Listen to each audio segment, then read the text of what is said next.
माँ भगवती गंगा अपने भक्तों और उनके परिवार वालों का कल्याण करे। महाकुंभ के इस पावन अवसर पर आज हम माघ मास के 10वें अध्याय की कथा पढ़ेंगे, जो कि इस प्रकार है। यमदूत कहने लगे कि हे वैश्य, एक बार भी गंगा जी में स्नान करने से मनुष्य सब पापों से छूटकर अत्यंत शुद्ध हो जाता है। जो मनुष्य गंगा जी को दूसरे तीर्थों के समान समझता है, वह अवश्य नरक में जाता है।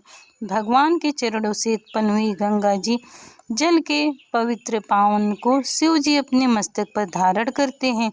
वह ब्रह्म जो संदेह रहित प्रकृति से अलग और निर्गुण है, ब्रह्मांड में उसकी समानता किससे हो सकती है। गंगा जी का नाम हजारों योजन दूर से भी लेने वाला नरक में नहीं जाता। इसलिए मनुष्य को अवश्य अश्वमेव यज्ञ गंगा जी में स्नान करना चाहिए। हे वैश्य, जो ब्राह्मण दान लेने का अधिकारी होकर भी दान नहीं लेता, वह आकाश में नक्षत्रों में चंद्रमा के समान है। जो कीचड़ में गौ को निकालता है, जो रोगी की रक्षा करता है या जो गौशाला में मरता है, वह आकाश में तारा होता है। प्राणायाम करने वाले मनुष्य सदैव उत्तम गति को प्राप्त होते हैं। प्रातः काल के समय स्नान के पश्चात जो 16 प्राणायाम करते हैं, वो घोर नरक के पापों के बंधन से बच जाते हैं। जो पराई स्त्री को माता के समान मानते हैं, वो उसे यम यातना नहीं देते। जो मन से भी कभी पर स्त्री का चिंतन नहीं करता, वह दोनों लोगों को अपने अधीन करता है। जो पराये धन को मिट्टी के समान समझता है, वह स्वर्ग में जाता है। जिसने अपने क्रोध को जीत लिया, उसने मानो पृथ्वी को ही जीत लिया।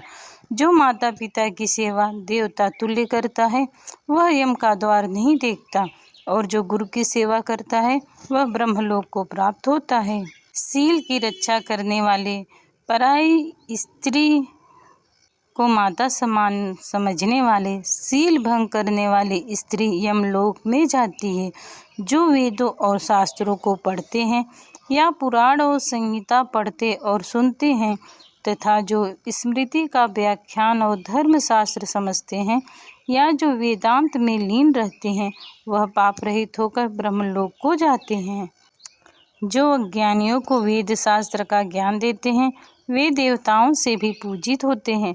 यमदूत ने कहा कि वैश्य श्रेष्ठ, यमराज ने हमको वही आज्ञा दे रखी है, तुम किसी वैष्णव को मेरे पास मत लाओ। हे वैश्य, पापी लोगों को इस संसार रूपी नरक को पाप करने के लिए भगवान की भक्ति के सिवाय दूसरा कोई और उपाय नहीं है। भगवान की भक्ति न करने वाला मनुष्य को चांडाल समझना चाहिए।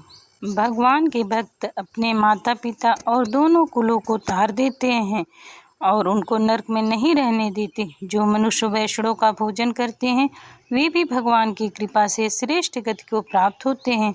बुद्धिमान को सदैव वैष्णव का ही अन्न खाना चाहिए। इससे बुद्धि पवित्र होती है तथा मनुष्य सब पापों से छूट जाता है। गोविंदाय नमः। इस मंत्र का जाप करता हुआ जो मनुष्य मृत्यु को प्राप्त होता है, वह परम धाम को प्राप्त होता है, इसमें कोई संदेह नहीं। जो ओम नमः भगवते वासुदेवाय द्वादशाक्षर मंत्र या ओम नमो नारायण अष्टाक्षर मंत्र का जाप करता है, उसके ब्रह्म हत्या इत्यादि बड़े से बड़े पाप नष्ट हो जाते हैं। इस प्रकार से माघ मास का 10वां अध्याय संपूर्ण हुआ। जय माँ भगवती गंगा, हर हर गंगे, जय महादेव, जय श्री नारायण।